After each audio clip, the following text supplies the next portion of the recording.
ഇനി വയനാട്ടിലേക്ക് പോകുമ്പോൾ ജയരാജ് ബത്തേരി ചേരുന്നുണ്ട് വിവരങ്ങളുമായി. ജയരാജ്, വയനാട്ടിലെ നിലവിലെ സാഹചര്യം എന്താണ്? കോഴിക്കോടൊക്കെ നിരവധി ആളുകളാണ് വയനാട്ടിലേക്ക് വരാൻ വാഹനമില്ലാതെ അവിടെ കാത്തു നിൽക്കുന്നത്. വയനാട്ടിലും ഇതേ സാഹചര്യം തന്നെയാണോ ഉള്ളത്? അനുശ്രീ, വിവിധ ആവശ്യങ്ങൾ ഉന്നയിച്ച് സംയുക്ത ട്രേഡ് യൂണിയനുകൾ നടത്തുന്ന അഖിലേന്ത്യാ പണിമുടക്ക് ഇതുവരെ വയനാട്ടിൽ പൂർണ്ണമാണെന്ന് തന്നെ നമുക്ക് പറയാം. കാരണം ഇന്നലെ അർദ്ധരാത്രിയോടെയാണ് പണിമുടക്ക് തുടങ്ങിയത്. ഇതിന്റെ ഒരു പൂർണ്ണ രൂപം നമുക്ക് ലഭിക്കണമെങ്കിൽ ഏകദേശം 10 മണി വരെ അടുക്കണം. എന്നാലും ഇപ്പോഴത്തെ ഒരു അവസ്ഥ വെച്ച് കടകമ്പോളങ്ങളെല്ലാം തന്നെ അടഞ്ഞു കിടക്കുന്ന ഒരു അവസ്ഥയാണ്. അതുപോലെ ചില സ്വകാര്യ വാഹനങ്ങൾ നിരത്തിലിറങ്ങുന്നുണ്ടെങ്കിലും മറ്റു വാഹനങ്ങളൊന്നും ഓടുന്നില്ല. അതുപോലെ തന്നെ KSRTCയുടെ സർവീസ് ദീർഘദൂര ബസ്സുകൾ ഏതാണ്ട് ഒരു 3 മണി 4 മണിയോടെ സർവീസ് നടത്തിയിരുന്നു എന്നാണ് നമുക്ക് അറിയാൻ കഴിഞ്ഞത്. പക്ഷേ ഇപ്പോൾ സർവീസുകളൊന്നും അല്ലെങ്കിൽ ലോക്കൽ സർവീസുകളൊന്നും തന്നെ നടത്തുന്നില്ല. അതുപോലെ തന്നെ അയ്യപ്പന്മാരുടെ വാഹനങ്ങളെല്ലാം പോകുന്ന ഒരു കാഴ്ച നമ്മൾ കാണുന്നുണ്ട്. എന്തായാലും വാഹനങ്ങൾ തടയുക അത്തരത്തിലുള്ള കാര്യങ്ങളൊന്നും ഇതുവരെ നടന്നിട്ടില്ല. ഒരുപക്ഷെ സമരാനുകൂലികളൊക്കെ എത്താനുള്ള ഒരു സമയമാകുന്നുള്ളൂ. എന്തായാലും സംയുക്ത കർഷക മോർച്ചയും CPM, CPI അടക്കമുള്ള വിവിധ രാഷ്ട്രീയ പാർട്ടികളും പിന്തുണ പ്രഖ്യാപിച്ചത് കൊണ്ട് തന്നെ ഇതൊരു സമ്പൂർണ്ണ പണിമുടക്കായി തന്നെ പറയാൻ കഴിയും. ജില്ലയിൽ ഇതുവരെ അനിഷ്ട സംഭവങ്ങളൊന്നും റിപ്പോർട്ട് ചെയ്തിട്ടില്ല എന്നുള്ളതാണ് നമുക്ക് ഇതുവരെ അറിയുന്നത്. നിരത്തിലിറങ്ങുന്ന അപൂർവം വാഹനങ്ങൾ മാത്രമാണുള്ളത്. ആവശ്യങ്ങൾ ന്യായമായതിനാൽ തന്നെ എല്ലാവരും ഈ പണിമുടക്കിനോട് സഹകരിക്കുന്നു എന്ന് തന്നെയാണ് ഇപ്പോഴത്തെ ഒരു അവസ്ഥയിൽ നമുക്ക് പറയാൻ കഴിയുന്നത്. എന്തായാലും വയനാടിനെ സംബന്ധിച്ച് തോട്ടം തൊഴിലാളികളൊക്കെ നിരവധി ആളുകൾ ജോലിക്ക് ഇറങ്ങേണ്ടതാണ്. പക്ഷെ എല്ലാവരും ഈ പണിമുടക്കിന് അനുകൂലിക്കുന്നതായിട്ടാണ് നമുക്ക് കാണുന്നത്. എന്തായാലും കേന്ദ്ര സർക്കാരിന്റെ പുതിയ തൊഴിൽ കോഡുകൾ തൊഴിലാളി വിരുദ്ധമാണെന്ന് പ്രഖ്യാപിച്ചാണ് സംയുക്ത ട്രേഡ് യൂണിയൻ ഈ പണിമുടക്കിന് ആഹ്വാനം ചെയ്തിട്ടുള്ളത്. അതുകൊണ്ട് തന്നെ CITU, INTU, CITUC തുടങ്ങിയ എല്ലാ സംഘടനകളും ഈ പണിമുടക്കിലുണ്ട് എന്നുള്ളത് തന്നെ ഇതൊരു ബന്ദിന്റെ പ്രതീതിയായി നമുക്ക് കാണാൻ കഴിയും. അനുശ്രീ, ശരി. ജയരാജ് ബത്തേരിയാണ് വയനാട്ടിൽ നിന്നും കൂടുതൽ വിവരങ്ങൾ നൽകിയത്. പത്തനംതിട്ടയിൽ നിന്നും ശശിനാരായണൻ കൂടി ചേരുന്നുണ്ട്. ശശിനാരായണൻ, എന്താണ് അവിടുത്തെ നിലവിലെ സാഹചര്യം? പണിമുടക്ക് ഏത് രീതിയിലാണ് അവിടെ പുരോഗമിക്കുന്നത്? മാരാമൺ കൺവെൻഷനെയൊക്കെ ഒഴിവാക്കുമെന്നുള്ള വിവരങ്ങളൊക്കെ പുറത്തു വന്നിരുന്നു. എന്താണ് നിലവിലെ സാഹചര്യം? അനുശ്രീ, പത്തനംതിട്ടയിലെ പണിമുടക്ക് പൂർണ്ണമാണ്. അതേസമയം 2 പഞ്ചായത്തുകളെ പൂർണ്ണമായി ഒഴിവാക്കിയിട്ടുണ്ട്. അതായത് കോഴഞ്ചേരി പഞ്ചായത്തിനെയും തോട്ടപ്പുഴശ്ശേരി പഞ്ചായത്തിനെയും ഒഴിവാക്കിയിട്ടുണ്ട്. അത് 2 ഒഴിവാക്കാൻ കാരണം ഒന്ന് മാരാമൺ കൺവെൻഷനും അതുപോലെ തന്നെ ചെറുകോൽപ്പുഴ കൺവെൻഷന്റെ ഭാഗമായുള്ള ദീപശിഖ പ്രയാണം, മഞ്ഞനിക്കര തീർത്ഥാടനം, ഈ 3 തീർത്ഥാടനം നടക്കുന്നതിന്റെ ഭാഗമായിട്ടാണ്. ഒപ്പം ശബരിമലയും നട തുറക്കുന്നത് വൈകിട്ടാണ്. അതുകൊണ്ട് തന്നെ ശബരിമല തീർത്ഥാടകരെ യാത്രയിൽ നിന്നും ഈ പണിമുടക്കിൽ നിന്നും ഒഴിവാക്കിയിട്ടുണ്ട്. ഏതായാലും ജില്ലയിൽ പണിമുടക്ക് പൂർണ്ണമാണ്. പക്ഷേ ഈ 2 കാര്യങ്ങൾ, അതായത് മാരാമൺ കൺവെൻഷൻ നടക്കുന്ന കാര്യമാണ്, അവിടെ തീർത്ഥാടകർ വരണം.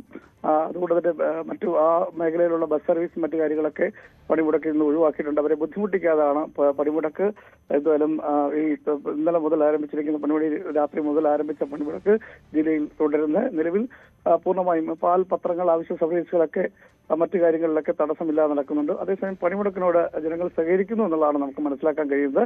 സംയുക്ത ട്രേഡ് യൂണിയൻ ആഹ്വാനം ചെയ്ത പണിമുടക്ക് ഒരു 10-11 മണിയോടുകൂടി തന്നെ ഒരു പ്രകടനം കാണും. അതിനുശേഷം ആളുകളെ ബുദ്ധിമുട്ടിക്കാത്ത തരത്തിൽ തന്നെ പണിമുടക്ക് വിജയിപ്പിക്കുക എന്നൊരു രീതിയാണ് ഇപ്പൊ നേതാക്കന്മാർ എടുത്തിട്ടുള്ളത്. എന്തായാലും പത്തനംതിട്ടയിലെ പണിമുടക്ക് പൂർണ്ണമാണ്. ശബരിമല നട തുറക്കുന്നതുകൊണ്ട് തീർത്ഥാടകർ എത്താൻ സാധ്യതയുണ്ട്. അതുകൊണ്ട് ശബരിമല തീർത്ഥാടകരെയും അതുപോലെ തന്നെ മഞ്ഞനിക്കര പള്ളി അവിടെ തീർത്ഥാടനമുണ്ട്. ആ തീർത്ഥാടനവും അതുപോലെ തന്നെ ചെറുകോൽപ്പുഴ കൺവെൻഷൻ, ദീപശിഖ പ്രയാണം, അതിന്റെ ഭാഗമായുള്ള ദീപശിഖ പ്രയാണം, ഇതെല്ലാം നടക്കുന്നതുകൊണ്ട് തന്നെ ആ മേഖലകളിൽ, അതായത് കോഴഞ്ചേരി, തോട്ടപ്പുഴശ്ശേരി പഞ്ചായത്തുകളെ പണിമുടക്കിൽ നിന്ന് ഒഴിവാക്കിയിട്ടുണ്ട്. അതേസമയം രാവിലെ മുതൽ ദീർഘദൂര സർവീസുകളെല്ലാം മുടങ്ങിയ ഒരു സാഹചര്യം ഉണ്ട്. പ്രാദേശിക തരത്തിലുള്ള മലയോര മേഖലയിലേക്കുള്ള സർവീസുകളും മുടങ്ങുന്ന സാഹചര്യമുണ്ട്. പക്ഷേ ഈ തീർത്ഥാടനം നടക്കുന്ന, അതായത് കൺവെൻഷനും ചെറുകോൽപ്പുഴ ഈ ദീപശിഖ പ്രയാണം, ഞാൻ പറഞ്ഞില്ലേ നേരത്തെ സൂചിപ്പിച്ച പോലെ, ആ കാര്യങ്ങളിലെല്ലാം മാറ്റി നിർത്തിയിട്ടുണ്ട്. അവരെ ഇതിൽ നിന്ന് ഒഴിവാക്കിയിട്ടുണ്ട്. ഇപ്പോഴും രാവിലെ മുതലുള്ള ഈ പണിമുടക്ക് തുടരുകയാണ്. പൂർണ്ണം എന്ന് തന്നെ വേണമെങ്കിൽ പറയാം. ഈ 2 പഞ്ചായത്തുകളെ മാത്രമാണ് ജില്ലയിൽ നിന്നും ഈ പണിമുടക്കിൽ നിന്ന് ഒഴിവാക്കിയിട്ടുള്ളത്. അനുശ്രീ, ശരി. ശശിനാരായണനാണ് പത്തനംതിട്ടയിൽ നിന്ന് വിവരങ്ങൾ നൽകിയത്. ഒരിക്കൽ കൂടി ഡാൻ കുര്യനിലേക്ക് പോവുകയാണ്. ഡാൻ, പലയിടത്തു നിന്നും ലഭിക്കുന്ന വിവരങ്ങൾ അനുസരിച്ച് ജില്ലയിലൊക്കെ പണിമുടക്ക് പൂർണ്ണമാണ്. കോഴിക്കോടും മലപ്പുറത്തും പത്തനംതിട്ടയിലുമൊക്കെ. ഇപ്പോൾ തിരുവനന്തപുരത്തേക്ക് വരുമ്പോൾ അവിടുത്തെ നിലവിലെ സാഹചര്യം എന്താണ്? ഏകദേശം 10:30 പലയിടത്തും ഈ സമരവുമായി ബന്ധപ്പെട്ടുള്ള, പണിമുടക്കുമായി ബന്ധപ്പെട്ടുള്ള മറ്റ്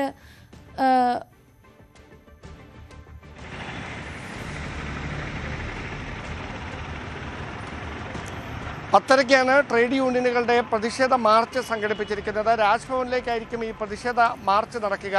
എന്തായാലും നിലവിൽ സമാധാനപരമായാണ് 7 മണിക്കൂർ പിന്നിടുമ്പോൾ ഈ പണിമുടക്ക് പുരോഗമിച്ചുകൊണ്ടിരിക്കുന്നത്. വിവിധ ട്രേഡ് യൂണിയനുകളുടെ നേതൃത്വത്തിൽ വ്യത്യസ്തമായ പ്രകടനങ്ങൾ നടക്കും എന്നാണ് അറിയുന്നത്. സെക്രട്ടേറിയറ്റ് പരിസരത്തേക്കും രാജ്ഭവൻ പരിസരത്തേക്കുമായാണ് ഈ പ്രതിഷേധ പ്രകടനങ്ങളൊക്കെ നടക്കുക. നമുക്കറിയാം, ശബരിമലയിൽ നട തുറക്കുന്ന ദിവസമായതിനാൽ ശബരിമല ദർശനത്തിനായി എത്തുന്ന നിരവധി ആളുകളും ഈ റെയിൽവേ സ്റ്റേഷനിലും മറ്റും വന്നിറങ്ങുന്നുണ്ട്. എന്നോടൊപ്പം കുറച്ച് ഭക്തർ ചേരുന്നു. എവിടുന്നാണ് വരുന്നത്? తెలంగాణ మాది. തെലങ്കാന. ഓക്കെ. പണിമുടക്കാണെന്ന് അറിഞ്ഞിരുന്ന? శబరిమలకి వెళ్తున్నాం. ഓക്കെ. ఇప్పుడు పద్మనాభ స్వామి టెంపుల్ దర్శనం అయినా. ఓకే. పద్మనాభస్వామి క్షేత్రത്തിൽ అందరు స్ట్రైక్ ఆണെന്ന് അറിഞ്ഞിരുന്ന? స్ట్రైక్ అంటున్నారు. స్ట్రైక్ అన్ని బంద్ అంటున్నారు. ఏం తెలవట్లే. హోటల్ కూడా లేవు. No food. Railway canteen is there. Okay. അവർ തെലങ്കാനയിൽ നിന്ന് എത്തിയതാണ്. പത്മനാഭസ്വാമി ക്ഷേത്രത്തിൽ ദർശനത്തിന് എത്തിയവരാണ്. അതായത് ഇവിടെ ഇങ്ങനെ പണിമുടക്കാണെന്ന് അറിഞ്ഞിരുന്നില്ല എന്നാണ് അവർ വ്യക്തമാക്കുന്നത്. പക്ഷേ ഭക്ഷണം കഴിക്കാനായി റെയിൽവേയുടെ ക്യാൻറ്റീനുണ്ട്, അവിടേക്കാണ് പോകുന്നത്. എന്തായാലും അത്തരത്തിൽ പണിമുടക്ക് കാര്യമായി ആളുകളെ ബാധിച്ചിട്ടില്ല ഇവിടെ. പക്ഷേ വരുന്ന മണിക്കൂറുകൾ എന്താ സ്ഥിതി എന്നറിയത്തില്ല. എവിടെ പോകുന്നു ചേട്ടാ? നെയ്യാറ്റിൻകരയാണ്. വീട് നെയ്യാറ്റിൻകരയാണ്. എവിടെ പോവാ? ഞാൻ ആശുപത്രി വന്നതാണ്. എവിടെ? മെഡിക്കൽ കളേണ്ട മെഡിക്കൽ കോളേജ് പോയില്ലേ? വാഹനം ഉണ്ടായിരുന്നു? അല്ല, ട്രെയിൻ ഉണ്ട്. അങ്ങോട്ട് 8:45 അങ്ങോട്ട് തിരിച്ചു പോവാ. തിരിച്ചു പോവാ. അപ്പം ഞാൻ നെയ്യാറ്റിൻകര നഗരസഭയുടെ അകത്ത് മരിച്ചുപോയ ആളും കൂടെയാണ്. നെയ്യാറ്റിൻകര നഗരസഭയുടെ അകത്ത് മരണപ്പെട്ടു പോയ ആളാണ് ഞാൻ.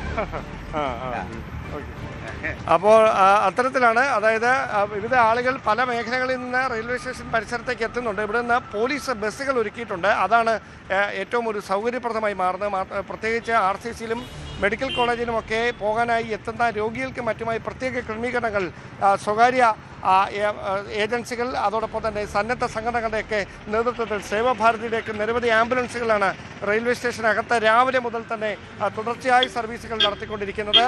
ഇപ്പോഴും അത് കുറഞ്ഞിട്ടില്ല. അതായത് രോഗികളെയും അതോടൊപ്പം അവരുടെ ബന്ധുക്കളെയും അതോടൊപ്പം മെഡിക്കൽ കോളേജിലേക്കും പിന്നെ RCCയിലേക്കും എത്തുന്ന ആളുകൾക്ക് വേണ്ടി പ്രത്യേകമായ സർവീസുകൾ സേവാഭാരതിയുടെ നേതൃത്വത്തിൽ പുലർച്ചെ മുതൽ തന്നെ ഈ തമ്പാനൂർ റെയിൽവേ സ്റ്റേഷനകത്തും പുറത്തുമൊക്കെ അവരതിനുള്ള ക്രമീകരണങ്ങൾ ചെയ്തിട്ടുണ്ട്. അതോടൊപ്പമാണ് മറ്റ് സന്നദ്ധ സംഘടനകളും സമാനമായ തരത്തിൽ ആംബുലൻസ് സർവീസുകളും മറ്റ് വാഹന സൗകര്യവുമൊക്കെ രോഗികൾക്ക് വേണ്ടി പ്രത്യേകമായി ഒരുക്കി നൽകിയിരിക്കുന്നു. ഒരുപക്ഷെ എല്ലാവർക്കും മാതൃകയാക്കാൻ കഴിയുന്നൊരു കാര്യമാണ്. അതായത് ഇത്തരം പണിമുടക്കാണ്, അല്ലെങ്കിൽ അതിനൊരു ബന്ധിൻ്റെ സ്വഭാവമുണ്ട് എന്നൊക്കെ പറയുമെങ്കിലും അതൊന്നും വകവയ്ക്കാതെ ഈ സന്നദ്ധ സംഘടനകളുടെയൊക്കെ നേതൃത്വത്തിൽ തുടർച്ചയായി ഈ രോഗികളെയും അതോടൊപ്പം തന്നെ മറ്റ് ആവശ്യങ്ങൾക്ക് വേണ്ടി അന്യനാടുകളിൽ നിൽക്കുന്നവരെയൊക്കെ സഹായിക്കാനായി തലസ്ഥാനത്ത് വളരെ മാതൃകാപരമായ ഇടപെടലുകൾ ഒരു വശത്ത് നടന്നുകൊണ്ടിരിക്കുന്നു. അത് തീർച്ചയായിട്ടും കാണാതിരിക്കാൻ കഴിയില്ല. കാരണം പുലർച്ചെ മുതൽ അത് തന്നെയാണ് കാഴ്ച. അറിയാനുള്ളത് വരും മണിക്കൂറുകളിൽ ഈ പണിമുടക്ക് പുരോഗമിക്കുമ്പോൾ പ്രതിഷേധവുമായി തൊഴിലാളി സംഘടനകളും നേതാക്കളും പ്രവർത്തകരുമൊക്കെ തെരുവിലേക്ക് ഇറങ്ങുന്ന സാഹചര്യം വരും. അപ്പോൾ ഈ വാഹനങ്ങൾ ഇങ്ങനെ നിരത്തുകളിലൂടെ സുഗമമായി ഓടുമോ ഇല്ലയോ, ആ കാര്യത്തിൽ മാത്രമാണ് ഇനി ഒരു വ്യക്തത കൈവരാനുള്ളത്. എന്തായാലും 10:30-യോടെ തന്നെ ഈ പ്രതിഷേധ മാർച്ച് രാജ്ഭവൻ ലക്ഷ്യമാക്കി സെക്രട്ടേറിയറ്റ് പരിസരത്ത് നിന്ന് ആരംഭിക്കും എന്നാണ് ഇപ്പോൾ ലഭിക്കുന്ന വിവരങ്ങൾ. ശരി, ഡാൻ കുര്യനാണ് തിരുവനന്തപുരത്ത് നിന്ന് വിവരങ്ങൾ നൽകിയത്. 10:30-യോടുകൂടി പ്രതിഷേധ മാർച്ച് നടക്കും. അതിനുശേഷം ഇത്തരത്തിൽ വാഹനങ്ങൾ നിരത്തിൽ ഓടുമോ, അതിന് അങ്ങനെ ഓടാൻ അനുവദിക്കുമോ എന്നുള്ള കാര്യങ്ങളൊക്കെ ഇനി അറിയേണ്ടതുണ്ട്. നിലവിൽ പലയിടങ്ങളിലും പണിമുടക്ക് പൂർണ്ണമാണ്. തലസ്ഥാനം അടക്കമുള്ള ഇടങ്ങളിൽ ജനങ്ങൾക്ക്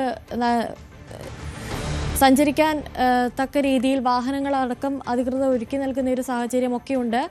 മലപ്പുറത്തേക്കും കോഴിക്കോട്ടേക്കും ഒക്കെ വരുമ്പോൾ ജനങ്ങൾ വലിയ രീതിയിൽ വാഹനം ലഭിക്കാതെ ബുദ്ധിമുട്ടുന്ന ഒരു സാഹചര്യമാണ് നമുക്ക് കാണാൻ സാധിക്കുന്നത്.